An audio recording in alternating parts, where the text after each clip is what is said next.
Welcome to Rodis Live. I'm your host, Rodis. Today I have a special guest. Introduce yourself and your platform. Hey, people out there. My name is Napira, also known as Nari. I'm on IG and a couple of Facebook and a few other sites. But right now, it's all about the host and his hot button topic. So let's get to it, Rodis. Okay. The title of this episode is To What Extent? All right. Um, so whether you're a baby mama, a ex-boyfriend, um, a close friend, but everything just not going good. When is enough for the family to cut somebody off? You know. So would you like let me see if somebody did something wrong to one of your siblings, would you still be friends with them? Would you hire them for parties or weddings or still hang out with them, go to the strip club, invite them over for Christmas and Thanksgiving and all of that? Would you do that? You know what? That's a good question and a sticky situation. And the reason why I say that, because I actually had to deal with it a couple of times with my sister and her baby daddy. So the way I needed him to DJ, but at the time, me and my sister wasn't talking, so she wasn't planning on coming to my party. But then she showed up at the party. I had already booked him to DJ. She showed up at the party, and then they had drama, and it was a big drama, and my party went left real quick. So after that, even though I could get the good rates on DJing and all that stuff from him because he was like a family friend, the question was each year, do I do that or do I put myself in an uncomfortable situation knowing that my sister might be uncomfortable, even though sometimes we on the outs. So after that, I didn't invite him to come DJ. I didn't have him come to the functions. If he stopped through, I'm like, hey, she'll be here around this time. You need to leave around that time. Because it's not that you're trying to not have involvement with people, but stuff can take a hard left and everybody coming out to have a good time. So my decision after that first one bad choice to do that, I ain't never do that stuff again. Mm-hmm. So you didn't think it was unethical or nothing. You just was like, what are the chances of my sister coming? Yeah, I mean, that's the part that drove it. It was like, okay, obviously I thought about it being ethical, like, hey, I need to have a party. She never comes to my event. I mean, never. So having him DJ, that's cool. But then that was the one in a million time when she decided she was coming. And it went left. Right. So what was the ultimate result of that between you and your sibling? She was upset with me. I mean, it was, her position was, why would you ask him to DJ? You got a whole bunch of people that you could have asked to DJ. Why my baby daddy? Mm-hmm. My position was, I probably wouldn't have asked your baby daddy, but we all been cool and you don't come to my events. But at the fact of she decided at that point she wanted to start coming to my events, I had to take her position into consideration. So I don't ask him to DJ no more. Right. So if you could do it all over again, would you ask her permission? We weren't talking at the time, but if we were talking, yes. At that time, we were on the, you know how siblings could be on the out. So we were on the outs at that time. So I really didn't take it into the major consideration. But now we're in a really good place. So before I would do anything like that, I would be like, hey, look, hey, this is what I want. How you feel about that? If it's not a good go, then I'm gonna leave that alone. Right. So when you dating and you in relationships, sometimes people are only meant to be there for a season. And the shortest season to me is like a rainy motherfucking day. You know what I'm saying? A rainy day ain't supposed to be decades, fucking centuries. You know what I'm saying? So after you state, how you feel about the person, hey, look, this was going on, woo-wah-pee bam.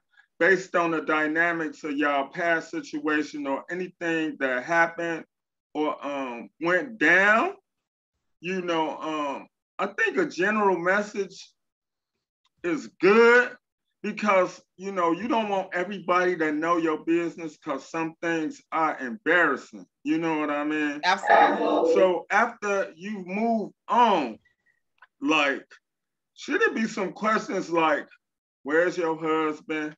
Don't you have a family? Your husband don't have a problem with this. What are your thoughts on that? That one is a very interesting subject just because I know so many stories that pertain to me and then other people that surround me. Please elaborate. Elaborate on other people first, then go with your story from a personal perspective. Just recently, there was a family event and two family members that are no longer married but have mutual kids together had an event. And then another one of the all the members had to be in the same place at the same time. People was uncomfortable. It wasn't a relaxed feeling, even though time it went past, decades at this point it went past, it was still so much unresolved stuff that it made the atmosphere uncomfortable. And believe it or not, it was still some backlash behind it later. Like, did you see how so-and-so was? Did you see what so-and-so did? And even if that person really wasn't coming against the other person, that energy was so there that it still kept snowballing. And it didn't end for like 3 weeks after the event was over. But it was supposed to be like a big, happy event. Something on a more even close to home far as me, dealing with coming out of a very estranged marriage, and the family was having a family event. The spouse that I'm estranged from was bringing his people, the new girl and stuff like that. So my kids weren't invited to the family event. Hold on, Jim Shoe. The flesh and blood kids aren't invited to the formal family event because the daddy is bringing his girl and her people. You see how messy this stuff get? So in that case, it should have been like, hey, look, I know I'm a part of you and we got our thing, but you need to stay at the hotel or at home or something because my kids can't not come because they flesh and blood. It can just get so twisted and so abnormal because you're talking about people trying to merge two different worlds that are separated at this point. And unless you got a cordial understanding, like I have been to places before. Matter of fact, my own life, my mom and my dad. My mom and my dad is divorced. And my stepmom and my mom got along. My stepmom is passed at this point, bless her heart. But so my mom would come to the family events and my mom and my stepmom would talk like regular. But that was because they was able to have a mutual understanding. And Gail was okay with my mama coming with the kids, even though these my daddy people. And she already expected my mom to be coming with the kids because who gonna bring the kids? We live with my mama, not my daddy. Right. But those two ladies were they're what you call upright citizens. They was able to discuss that stuff in advance. I asked my mom, I said, hey, look, you and Gail got along for a long time at all these events. What happened? She said, I went up to Gail one day and I said, hey, babe, I want you to know I'm coming here for the kids' sake and the kids alone. I don't want my ex-husband back. You can have him. I'm not giving him googly eyes. I don't want no parts of that. I come in for the support of my kids' family. And so those women established that. So growing up, it wasn't hard. Right. So if I seen Gail at an event and my mama happened to come, nobody's feeling uncomfortable. But that's not the norm. That takes people to resolve their own stuff. And most people don't like to deal with their stuff. Right. And so then you got situations where you have family that's now tied together because you got a kid involved and now you feel like you're a part of the family because y'all got a kid or an ex-marriage or whatever it is. And the other family still want to hold on to that. And so then it makes it uncomfortable for people to come I can't hear you. I can't hear you. Unmute. I can't hear you. I can't hear you. I can hear you now. Okay. Okay. I'm big on energy. You know what I'm saying? If you vibrating at a low frequency, stay the fuck away from me. If you want to be bothered with those low vibrational motherfuckers, you could be with them. But don't invite me to anything where they are. I should have a choice. I don't want to be walking into nothing. Don't tap into my good shit. I agree. I agree 100. That's the whole point. Those two stand-up women was able to discuss things, so the environment was never toxic. But you bring in people that don't want to be in the same place, and one over here with bad energy and the other one feeling uncomfortable. Even if they don't got bad energy, this person's energy make them uncomfortable. So now the atmosphere shifted, and now everybody, the attention not even on the party or the event or whatever's supposed to happen. It gets ridiculous. I know personally, it happened at a funeral for me. Royal Rumble. I'm to the point in my life,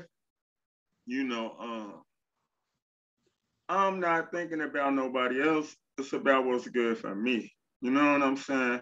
So if you want to be bothered, that's cool. It's just like chess. You got to see the whole board. You got players involved that don't know how to make no moves, don't know how to execute the game. I'm too old for games. If you want to be bothered with that, that's cool. That's fine. That's dandy. All right? I agree. I mean, truly, I agree. You shouldn't have to go anywhere and be uncomfortable. And nobody can get mad at your decision for deciding not to come. I know, right? But you know how it is sometimes.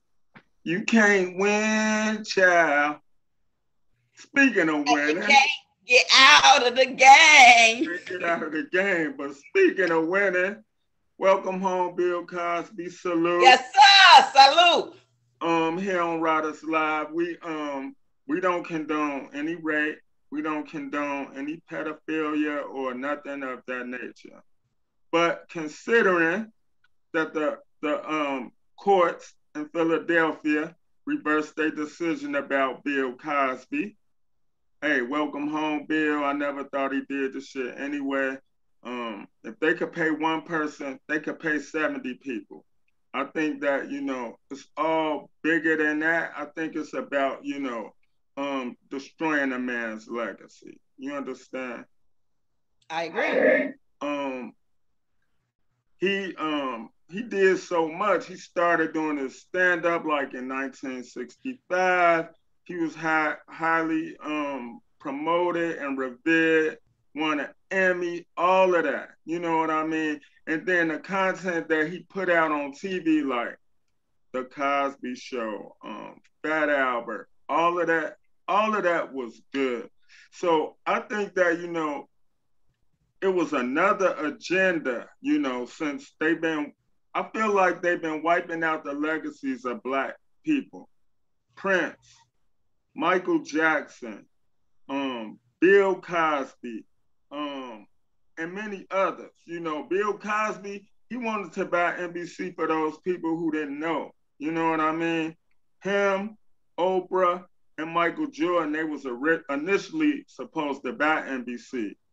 I don't know if nobody remember, but Michael Jordan's dad died after that. Ennis Cosby, which is Bill Cosby's son, he died. Nobody know what happened to him. And nothing happened to Oprah. We're gonna keep Oprah up out of this. You know what I'm saying? But my opinion of Bill Cosby, he always been a stand-up guy. And if he would have been able, or if they would have been able to purchase NBC, imagine the content that would have been presented on that platform. As a kid, Bill Cosby was like my uncle watching Fat Albert, listening to the Brown Hornet. That's where you get all the gems on the actual Fat Albert show. You know what I'm saying? It wasn't nothing about no ops, nothing about no backstabbing. It taught you how to work through problems. You learned so many things just from that show alone. And his style of comedy was just, out the roof. You know what I mean? So what's your thoughts on Bill Cosby being released, him being locked up? One more thing that I want to say. 2 weeks prior to him being released, they wanted him to sign something saying that, hey, we're going to let you out, but you just got to say that you did it. I think they knew that they won, fucked up. 2, they wanted him to put a mark on his own self. Black don't crack. We don't do that shit. So he was like, no, I'll stay here and sit. I'm innocent. You know what I mean? And I think if he was doing any type of drugs, it's just like now they're doing these mollies, ecstasy, or whatever. I don't think he was doing it in a capacity where he was drugging the girls. I think they was just maybe getting fucked up together, if anything.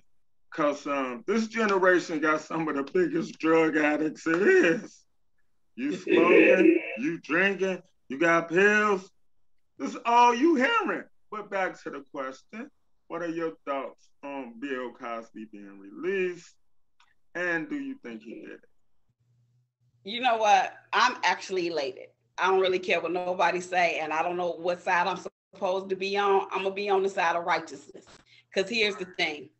Guilty or not guilty, they railroaded him. They went back, rearranged some laws, and brought him back to court after he had passed the first time. The first time he walked out of there, a free man, and then 3 years ago, y'all brought him back on the same charges, and then y'all locked him up. Y'all allowed testimony that shouldn't have been allowed. And so, to me, justice wasn't in his favor anyway. Now, how I look at it. One more question. What African American, what black motherfucker gonna be out free walking around for 3 decades knowing he done did all of this shit? None. They usually bringing you down immediately. Here's my other part. If these women, is this not about if you condoning rape or none of that stuff? So let's get that out the way. This not that. Okay. We all know we got freedom of choice to go where we want to go. If you showing up at my room at 1 o'clock in the morning, everybody know those are usually booty time hours. Like, that's not a myth. That's something that's generally known throughout the public. If a dude call you at 10 o'clock at night, y'all usually trying to hook up to hang out to do some stuff. All of a sudden, right now, years later, now you screaming, oh no, I was taken advantage of. Where was the police reports? Please don't give me, he had too much power, he had too much money. I'm not trying to hear that, because every black man that had power and money, like OJ, they brought him down immediately. So right. He wasn't above the law. What I want to know is, why was you at his room? And now you're saying he forced you to take the Quaalude. Here is my problem with that. Right. Why y'all was over there kicking it? You ain't say, no, that ain't what I do. Nah, Bill, this ain't my party. I'm out. Let's back it up a step further. Who's going to a room of a married man, right? Who's using a rapist for a job reference? Who's accepting money for school? You know what I'm saying? Who's doing that? It's a bit much to me. Here is my problem. Kind of far-fetched. Yeah.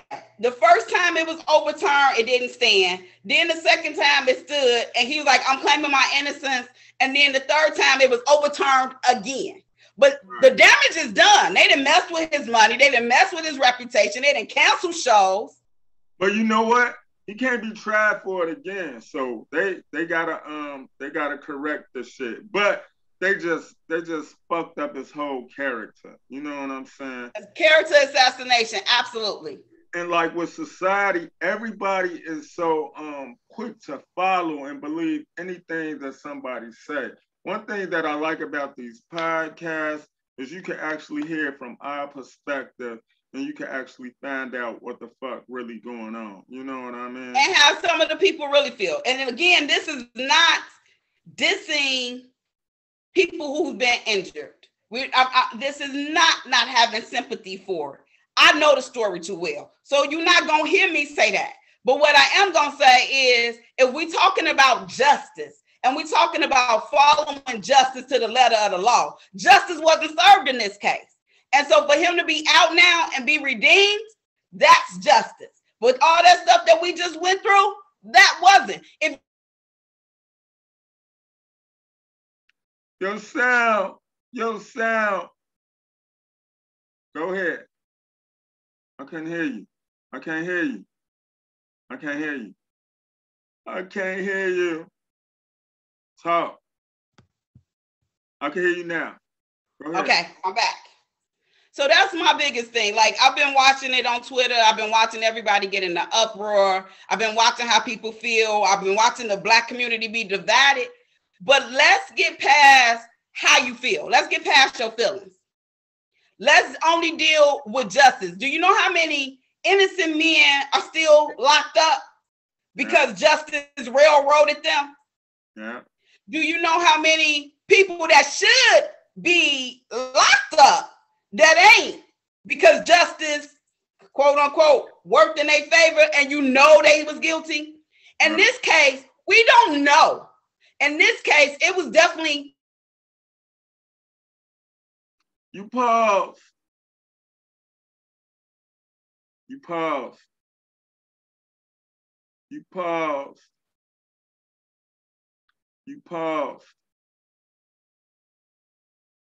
I don't know where Napera went, but we still here. Okay, go ahead, you pause. So with the pure testimony, that's a problem to me, because usually you gotta have something to back it up. Right. Ma'am, did you call the police? Ma'am, did you go get a rape kit? Ma'am, you know, all those different things. Did you tell a couple of best friends right away and y'all went to the police together? Instead, it was all these women that came out of nowhere and was like, it happened to me, it happened to me, it happened to me. And it's kind of hard because it's right behind the powerful Me Too movement. Right. So it's hard to weed out what's really good and what's really bad, what's facts and what's fiction. And so everybody was riled up on emotions and nobody was looking at the letter of the law. And to me, that don't serve justice. Cosby said, I'm not getting out. I'll stay here and rot in jail. He was willing to Oprah Winfrey. He was like, all my days out there in there rot to death. He'd have stayed there, but he wasn't going to let them pin this on him. Right. So he a man of integrity and values and all of that shit. And I respect him. Okay, I appreciate your comment. What do you think about the powers that be trying to come at Phylicia Rashad? I think that Phylicia Rashad is the bar for any women regarding color. You know what I'm saying? Or not color. She's just a bad bitch. She dope. The epitome of fucking class. Now they trying to come at her for misquoting things that she said regarding Bill Cosby. She got a right to stick by Bill Cosby because apparently he never tried to come at her, you know. And not only that, it's called They Are Friends. Right, exactly. Let's stop it right there. When these people started character assassinating Bill, Rashad did not jump on board with them. I love her. I got much. She stayed silent. Camille stayed silent. They was not out there. Everybody else was doing the talking. I was kind of frustrated with the Cosby crew, to be honest, when they started getting on there and they was on the hot topic and people started wavering in their votes and stuff. And I'm like, look, the man didn't do anything to you and we don't have any proof. And you know that our system is corrupt. So therefore, this is your stand on that. Hey, I wasn't there. Don't ask me. He's done nothing but honorable things to me. And right. Nobody can disrespect your statement if you say that. So I'm sorry for whatever's happening to the other ladies, but nothing happened disrespectful to me from him. So I'm not getting in that arena. That's not the fight that I'm choosing to be in because you're pitting us against each other. Right. So my problem was that right there. Like, hey, we know we got a corrupt system. You know that it ain't fair for Black people. all of a sudden, 40-some years later, we got allegations out the woodwork. And it may be true, it may be not, but it wasn't proven truly properly. That's the key word. It wasn't properly proven in the court of law. Right. So because of that, the only thing you got is an emotional person giving a testimony. And that's not how this goes. That's not how justice is supposed to work. So for me, Rashad is a stand up because Madam Queen, for sure, stood by Bill no matter what. That's what you call a true friend. That's what you call somebody who is family. That's love. Right. Everybody should be giving her honor. Like, oh my God, she stood by him from the beginning to the end. Hey, you know what the good books say, right? Don't speak to fools. They scorn the wisdom of your words.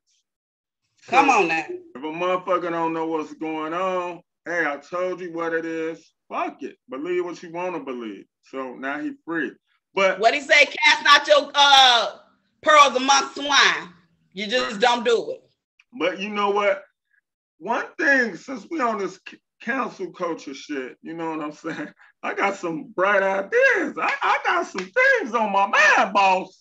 What's up, boss? About, boss. We got presidents, senators, you know, being accused of rape, pedophilia. Let's speak about money.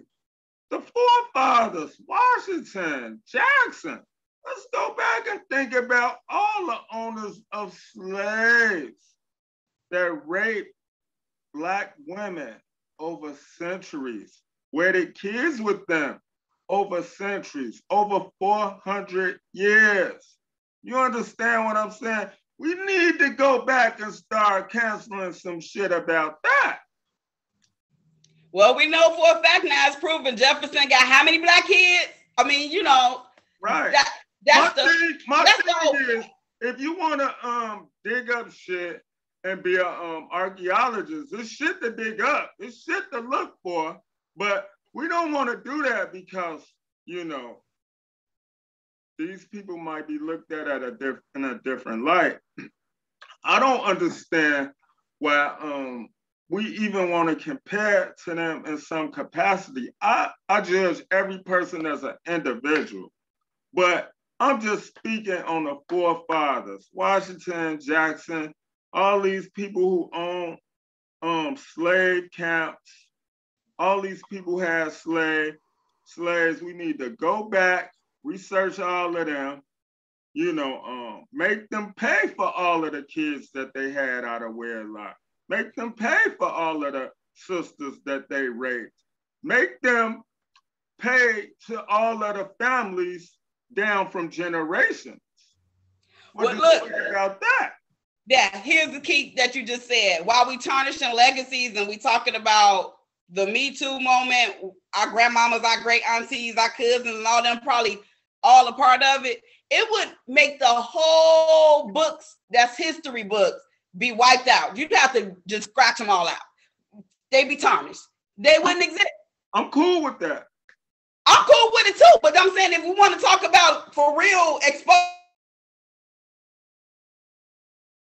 I can't hear you. I can't hear you. I can't hear you. Repeat. Your sound went out. Go down. Talk. Okay, I can hear you. Okay, now what was your last statement? I was just saying all of those presidents and these people that we deem great, they would be wiped out. Their legacy would be tarnished. Okay. The problem is nobody's digging deeper. Nobody's talking about that. My thing is, since this country is built on true justice in the American way, do you think that would be a fair way to make everything right?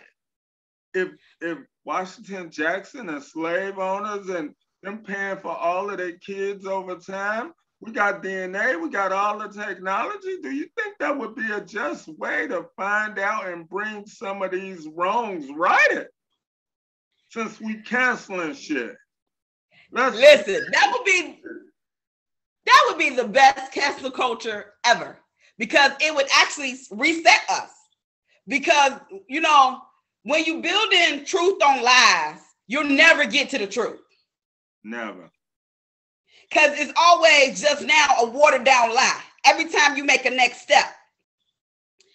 True. To truly deal with stuff, you got to deal with the stuff. So you got to go back. So if you're saying, hey, my last name is Cameron, quote on Loveless. So who actually owned the Camerons? Who actually owned the Loveless? And I'm sure we're going to find a whole lot of white daddy in my blood. You know what I'm saying? Yeah. And I'm sure that my great-great-grandmama didn't give it up to him for free. It was taken. I'm positive of that. So, while we're talking cancel culture, we can talk about tell the truth. While we in this environment of shake some stuff up, let's shake it up for real. Let's deal with reality the way reality really is supposed to be instead of the way we want reality to be. Exactly. Because they always want to lock up somebody who got the ability to lead, stimulate thinking, or kill their motherfucking ass. But it ain't even happening to people of other persuasions, even when the shit is on camera. But that's a discussion for another time. So, not even another time. You just hit it. It's not happening to the other persuasions. But bottom line is, you just said, is it fair to go back? Because if we go back, it would be happening to them. Because they would be being held accountable all the way from their granddaddy ancestors. Hey, so right now, I'm going to tell everybody, hey, here on Riders Live, I'm getting a petition together. Y'all can email me at bookingriders@gmail.com, or y'all can hit me up on my inbox at The Real Riders on IG, or message me on my website, which is ridersonline.net, and we could get this petition going. Tell the people where they can find you, and tell the people a little bit about your platform. Well, I just recently started a podcast. It's on Anchor. It's called SOS. It kind of stands for help. And, we originally called it Sister on the Struggle, but it's just so much stuff going on that it's the meaning and the message behind it is real hot button tactics need to be addressed. My name's Napira. Most of my hashtags on anything from Instagram to Facebook is Napira Cherie or Napira 219. Okay, that's what's up. Any last words you want to leave with the listeners? If I had to leave a last word to a listener, it would be, at this point, be a thinker. Stop following. Actually take the time to breathe and think and be an actor and not a reactor. That's dope right there. That's what's up. So, once again, another episode of Riders Live. Thank you, Napier, for coming on. Hope this ain't the last time I see you on the platform. Thank you. You're welcome. Peace.